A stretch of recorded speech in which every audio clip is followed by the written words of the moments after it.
Graça e paz, povo de Deus, seja bem-vindo aqui a mais uma aula no canal Sua Graça Oficial.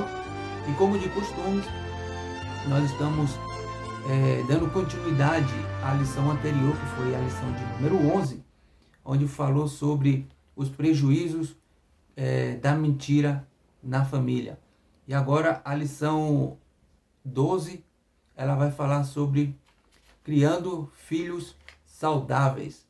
Veja que está dando uma continuidade, o que a mentira causou e causa na família, né? E serviu de lição aí, usando aí a família de Ananias e Safira, no tempo de Atos dos Apóstolos, naquela ocasião onde eles foram tentar enganar a Deus, né? E teve consequência trágica, levando à morte tanto de Ananias como de sua esposa Safira. Então, agora nós vamos falar um pouco sobre a respeito de como criar os filhos saudáveis dentro da família, né? Porque existem algumas barreiras que precisam aqui ser derrubadas. E nessa lição nós vamos falar um pouco sobre esse tema tão importante que está quase findando esse trimestre, que é sobre relacionamento em família. E tudo isso aqui que nós estudamos desde a primeira aula até agora, né? E que vamos findar aí na próxima lição, a lição 13, é falar sobre o conjunto no todo, sobre a família, sobre o relacionamento familiar, de pai para filho, de filho para pai, de esposo para esposa, de esposa para o esposo, né? Então, um conjunto no todo que não pode ser somente aqui trazer e lembrar a você que o relacionamento familiar, ele precisa ser um relacionamento saudável, tanto diante de Deus como diante da sociedade, para que as pessoas vejam na família que realmente Deus é com aquela família e que aquela família segue os princípios no qual professam. E aqui nós falando para a família cristã, mas também a família também que não é cristã, ela pode tirar muitas lições deste ensino que estamos aqui quase findando. Você pode depois assistir, compartilhar com seus amigos, com familiares, e possa aí também estar contribuindo dessa forma com a propagação da sã doutrina. Dito isto, vamos à introdução desta lição, que é a lição 12, que diz assim, o título, Criando Filhos Saudáveis. E a leitura bíblica em classe, que é a base bíblica no qual o escritor aqui ele utilizou para que tecesse aí os comentários e fizesse aí esta lição, encontra-se no Evangelho de Jesus Cristo segundo escreveu Lucas, no capítulo 2, versículo 40, versículo 42 ao 52. Né? E a introdução desta lição diz o seguinte: o Senhor Jesus nasceu numa família normal. Ele teve como pai José e como mãe Maria. Deus falou em sonhos com José a respeito da concepção virginal de Maria por meio da obra do Espírito Santo.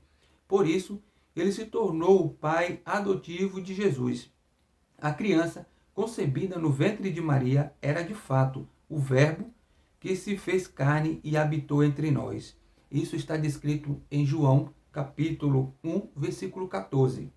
Nesta lição, estudaremos o desenvolvimento de Jesus dentro da família de José e Maria, seus pais. Nosso propósito é extrair lições da casa de nosso Senhor que nos auxiliem nos desafios familiares atuais. Então, o propósito aqui dessa lição, como disse o escritor, é extrair da lição da Escritura Sagrada, né? Extrair exemplos bons, né? Exemplos que podem ser reproduzidos dentro das famílias atuais. Então, o primeiro tópico tem como tema o seguinte: uma família normal. Subtópico 1. Dados gerais da família. José e Maria eram descendentes da família real de Davi. Isso você pode encontrar descrito no Evangelho de Jesus Cristo, segundo escreveu Lucas no capítulo 2, versículo 4 e 5. Da raiz de Jessé. O casamento deles aconteceu depois que o anjo do Senhor revelou a José que sua noiva estava grávida e o filho do seu ventre fora gerado pelo Espírito Santo. Então notamos que a princípio aqui, essa anunciação de que Maria estava grávida, estava esperando um filho e que tinha sido aí gerado pelo Espírito Santo. A princípio, nós sabemos que isso é uma coisa que é imaginável, né? Quem poderia imaginar e quem pode, né, imaginar que isso poderia acontecer ou que isso pode acontecer? Porque imagine-se você, naquele tempo, ouvindo essa notícia. Como ficaria a sua mente? Como ficaria o seu comportamento emocional? Como ficaria nos dias de hoje? Será que seria aceitável? Muitas pessoas que dizem que ter intimidade com Deus, será que aceitaria uma notícia como essa? Então, são coisas que nós precisamos ter empatia com nossos irmãos que nos antecederam para entendermos o contexto histórico e para entendermos os nossos dias. Porque quando José recebeu essa notícia em sonho, né, acredito que ele ficou chocado emocionalmente, abalado, e provavelmente, como ser um ser humano como outro qualquer, ele deve ter pensado algo mais ou menos em abandonar sua esposa ou coisa parecida. Mas a questão que é que o próprio Deus que o avisou, o próprio Deus também o confortou. E então sucedeu que nós entendemos e conhecemos da história. Em seguida diz o seguinte, segundo subtópico: os filhos de José e Maria depois de Jesus. Jesus foi o filho primogênito de José e Maria. A Bíblia registra que os pais dele tiveram outros filhos mais adiante, com o nome Tiago, José, Judas, Simão e pelo menos mais de uma irmã, conforme descrito em Marcos capítulo 6, versículo de número 3. Isso, vamos ler aqui o que diz aqui no capítulo 6 e o versículo 3. 6:3 de Marcos. Vamos lá. Diz o seguinte: 6:3. Diz assim: não é este o carpinteiro, filho de Maria, e irmão de Tiago, e de José, e de Judas de Simão? E não é este aqui conosco suas irmãs? Então veja que, além de Jesus, Maria ainda teve outros filhos e filhas. Então cai por terra aquela ideia, aquela teologia no qual diz que Jesus foi filho único e que Maria não teve mais filho. Maria teve filho sim. Maria não morreu virgem, ela teve outros filhos antes de morrer. Então, o propósito aqui não é defender a tese de que Maria era ou não virgem. O fato é que a Escritura diz que ela não morreu virgem, que ela teve, além de Jesus, mais filhos e filhas. Ok? E aqui diz ainda, seus irmãos não a aceitavam como Messias e por isso o rejeitavam. É o que diz o subtópico 2. Por quê? É como eu disse, irmãos. Você pode ouvir várias e várias pregações, comentários, mas o fato é que, na verdade, nós aqui como seres humanos, nos colocando no lugar dos irmãos de Jesus, né? Será que você também acreditaria? Será que eu acreditaria?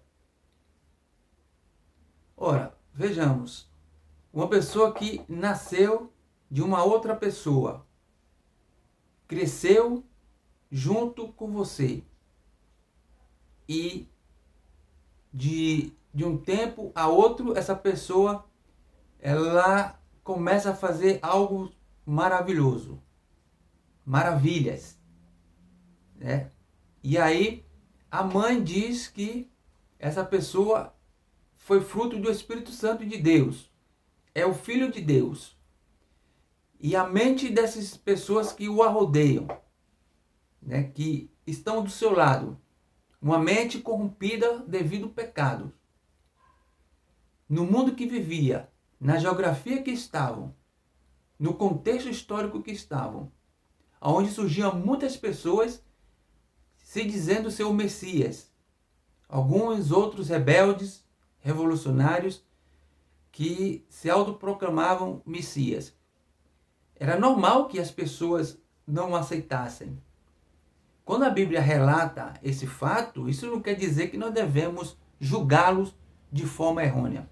Isso para mostrar a dificuldade que as pessoas tinham de acreditar que Jesus era e é o Filho de Deus. Até os nossos dias de hoje, também há dificuldade das pessoas crerem que Jesus é o Filho de Deus. Não é verdade? Quando você fala do Evangelho para alguém e alguém retruca, não sei se você, quando já foi evangelizar alguém já falou para você, se Jesus era Deus, por que ele morreu numa cruz? A verdade é que ele nasceu, cresceu, viveu seu ministério, morreu e ressuscitou. Mas você crê nisso, eu creio nisso, porque a nossa mente, em parte, já foi restaurada pelo poder do Evangelho e pelo poder do Espírito Santo. E quando as pessoas não têm essa experiência de uma restauração parcial, pelo menos, por meio do Evangelho, por meio do Espírito Santo, essa pessoa desacredita que Jesus é o Filho de Deus. Então, podemos entender aqui que essa dificuldade não ficou restrita somente no passado, mas também está presente nos nossos dias. E a lição vai seguir no segundo tópico, que diz... Vamos lá. O modo de criação de Jesus. Primeiro subtópico. Jesus, o Filho especial. A despeito de Jesus ter sido especial, José e Maria nunca trataram os demais filhos com desprezo. Eles sabiam que havia algo especial na vida do primogênito, pois lhe fora revelado que ele seria o Salvador, o Filho de Deus, conforme descrito em Lucas, capítulo 1, versículo 35. Nesse sentido, José e Maria souberam administrar essa diferença sem diminuir os outros irmãos. Isso é importante. Vejamos. Quantas confusões, quantas divisões, quantas guerras poderia ser evitada se os pais tivessem a mesma atitude que os pais de Jesus, dando preferência, a um filho em detrimento de outro.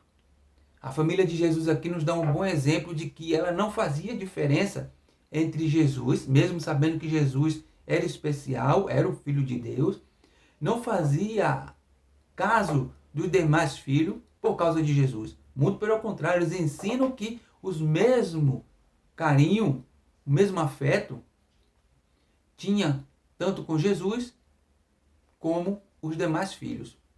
E muitas guerras antes deles aconteceram entre família, porque muitos cuidavam mais de um filho do que em detrimento de outro filho. Amavam mais a um do que a outro. Nós conhecemos a história de Jacó, que amava mais José do que os demais filhos. Conhecemos a história de Isaac e Sara, que amava mais um filho em detrimento de outro. De Abraão, do mesmo modo. Então são coisas que estão registradas para que nós possamos aprender e evitar cometer os mesmos erros que as pessoas cometeram no passado. E outras pessoas também em nosso tempo cometem os mesmos erros. E essa aula, esse trimestre vem trazendo para nós um leque onde possamos aprender e colocar em prática tudo aquilo que esta lição está nos ensinando. Tudo aquilo que nós aprendemos. Não mentir entre família, falar sempre a verdade, criar os filhos saudáveis com base na Escritura Sagrada, sempre falando a verdade com amor, isso é importante, nunca falar a verdade com ódio ou com uma expressão de castigo, mas falar sempre a verdade com uma expressão de amor, para que a verdade ela possa ser bem aceita e que possa ser, causar um efeito positivo naquilo que você está dizendo e causar um efeito positivo e benéfico para quem está ouvindo também. Então, isso é que essa lição está trazendo para nós. Então, no segundo subtópico diz o seguinte: a infância de Jesus. Após nascer em Belém, na Judéia, Nosso Senhor foi colocado num coxo para ração aos animais. Não se tratava de objeto de um palácio real, pois seus pais não tinham uma alternativa. Ou seja, Jesus, quando ele nasceu, ele foi colocado na manjedoura. Era um objeto onde colocava ração para os animais, né? E que serviu ali como uma espécie de berço para Jesus. Isso simbolizando que Jesus, na eternidade, nos céus, ele estava vestido de glória, né? De poder, de glória e sua majestade. Ele se despiu de sua glória para habitar entre os homens, nascendo num lugar humilde, para mostrar a humildade, né? E que a sua glória e majestade foi despida por um propósito muito grande e maior que nós conhecemos, que foi pregar o Evangelho e anunciar o reino de Deus. Aí no terceiro subtópico diz o seguinte: a adolescência de Jesus. No Evangelho de Lucas, o texto bíblico declara que Jesus havia crescido em estatura, sabedoria e graça diante de Deus e dos homens. Na Bíblia, a informação que temos a respeito da adolescência de Jesus foi sua experiência aos 12 anos em Jerusalém com os doutores da lei. Nessa idade, o menino judeu é introduzido na vida religiosa e se torna um filho da lei. Ou seja, tudo o que nós sabemos sobre a infância, adolescente de Jesus, está registrado nesse capítulo. Que ele, aos 12 anos, a criança judaica, conforme a tradição, ela se faz o ritual do batzivá, né? Que é uma espécie de iniciação na religião judaica, onde a pessoa tem a oportunidade de ler pela primeira vez o rolo do livro, né? Os rolos, um livro do rolo sagrado, que é o Pentateuco, o livro dos profetas, o livro poético. Ele tem essa oportunidade de iniciar-se na vida religiosa. No caso do cristão, na nossa confissão de fé, nós batizamos criança a partir dos 12 anos, entendendo também, seguindo essa linha, né? Que a pessoa é batizada e então ela faz parte da comunidade, ela pode participar da ceia do Senhor, dos trabalhos em si, né? Parte que faz como os judeus fazem com a criança a partir dos 12, nós seguimos praticamente a mesma coisa, né? Seguindo aí a parte da idade e a iniciação na participação dos atos sagrados na casa do Senhor. Então, é esse ponto aqui. Mas a Escritura não fala nada além de como foi a infância, como tem aí em alguns livros, a infância de Jesus, coisa e tal, que Jesus pegou um passarinho morto e soprou e o passarinho reviveu. Não tem nada disso, não tem nada relatado, não existe nenhum relato histórico, não existe nenhum material, nenhum documento falando sobre isso. O único relato que nós temos é esse ponto, que Jesus aos 12 anos estava no templo falando, ensinando, né, debatendo aí com os doutores da lei. Esse é o único relato que nós temos na Escritura Sagrada. Então nós vamos aqui ao quarto subtópico, que diz a juventude de Jesus. Dos 12 aos 30 anos de idade, a adolescência e a juventude de Jesus são praticamente desconhecidas. Então, como nós costumamos sempre dizer no meio teológico, aquilo que a Escritura não fala, cale-se o homem. Nós também devemos nos calar. Se não fala nada, também não devemos ficar aqui inventando. Não fala nada, ponto, acabou. Então vamos aqui para o terceiro tópico. O tríplice desenvolvimento de Jesus. O Evangelho de Jesus, né? O Evangelho de Jesus, segundo escreveu Lucas, capítulo 2, versículos 51 e 52, diz o seguinte: E desceu com eles e foi para Nazaré, e era-lhe sujeito, e sua mãe guardava no coração todas essas coisas. E crescia Jesus em sabedoria, em estatura e em graça para com Deus e os homens. Primeiro subtópico, do tópico 3, diz o seguinte: Jesus crescia em sabedoria. Jesus recebeu uma educação básica que qualquer menino judeu receberia. Ele aprendeu a ler e escrever, viveu uma vida simples, pois sua família era pobre. Nosso Senhor crescia em sabedoria, ou seja, sua relação com o Pai, seus princípios de vida e disposição em resolver problemas eram dignos de uma pessoa sábia. Certamente, essa foi a razão de Lucas cunhar a palavra sabedoria antes de estatura. Então veja, Jesus, na sua vivência, né, dos 12 aos 30 anos, ele foi crescendo em sabedoria e estatura, né, resolvendo problemas com palavras sábias, lembrando aí Salomão, com a sabedoria de Salomão, né? Você pode ler lá o livro de Provérbios e você vai entender Eclesiastes de que estamos falando. Então, estamos aqui aprendendo um pouco sobre a vida de Jesus terrena, como homem e como Deus que viveu entre nós, né, seres humanos, e ensinou como devemos nos portar familiarmente com nossos pais e diante dos homens e diante de Deus, né, sempre com simplicidade, sabedoria e reverência diante de Deus, para sobressair sobre muitas adversidades diárias que sobrevêm sobre a humanidade, sobre nós, sobre você e sobre mim, e podemos aí, com a palavra de Deus, superar inúmeras dificuldades, quando buscamos de Deus a sabedoria e buscamos orientação pela sua palavra. Então, vamos agora ao segundo subtópico, do terceiro tópico.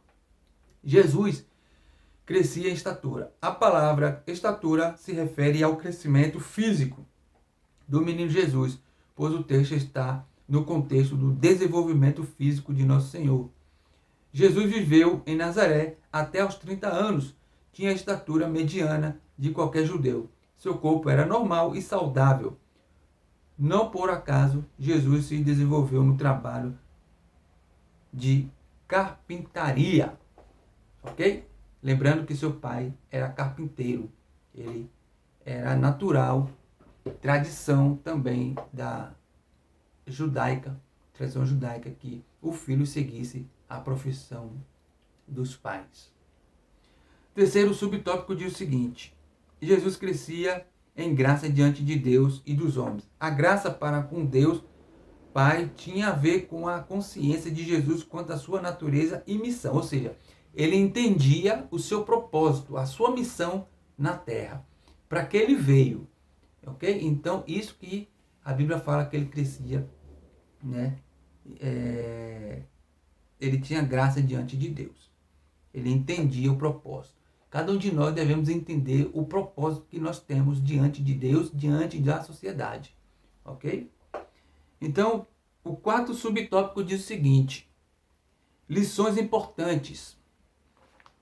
Olhando para o desenvolvimento de Jesus em sua família, podemos aprender que a educação de filhos cristãos tem a ver com o desenvolvimento emocional, social e principalmente espiritual. Os pais precisam ter essa consciência de que está sob a sua responsabilidade. Escute bem, é responsabilidade dos pais, né, prover o ambiente propício para que os filhos se desenvolvam de maneira saudável e geral. Então temos aí, lembre-se que estudamos a lição da lição 1 à lição 11, falando sobre detalhes, sobre verdades, sobre mentiras, sobre o comportamento de marido para com sua esposa, de esposa para com seu marido, de pais para filho, filho para pais, sepultamento, falando sobre alegria, sobre tristeza, e agora estamos falando sobre vida saudável dos filhos, que os pais são responsáveis responsáveis por esse ato, por essa ação. Não jogando a responsabilidade para a igreja, né, para outras pessoas. Os pais são os responsáveis principais pela educação espiritual e princípios de seus filhos. A igreja é um complemento que veio para ajudar aos pais nesse grande propósito. E aqui nós vamos agora então para a conclusão. Vejamos que essa lição falou, né, resumidamente aqui, de posições, ações que devemos tomar familiarmente. Eu espero que você tenha aí gostado e esteja continuando aí conosco e compartilhando esse trabalho com as demais pessoas que você puder. Compartilhe o máximo que você puder, que Deus vai te abençoar grandemente. Vamos para a conclusão desta lição, que diz o seguinte: a conclusão. A família de Jesus é um exemplo de boa formação familiar. A respeito dos pais, aprendemos a ser equilibrados, ponderados e não manifestar predileções pelos filhos. A respeito de filhos, nosso Senhor foi obediente e atencioso aos seus pais em todas as coisas. Que nossa família seja um ambiente propício para o desenvolvimento espiritual, emocional e social de nossos filhos. Então está aí a lição. Que Deus te abençoe e que você possa assim colocar em prática tudo aquilo que você ouviu aqui e que sua família seja uma bênção para a glória de Deus. Que Deus te abençoe e até a próxima aula em Cristo Jesus.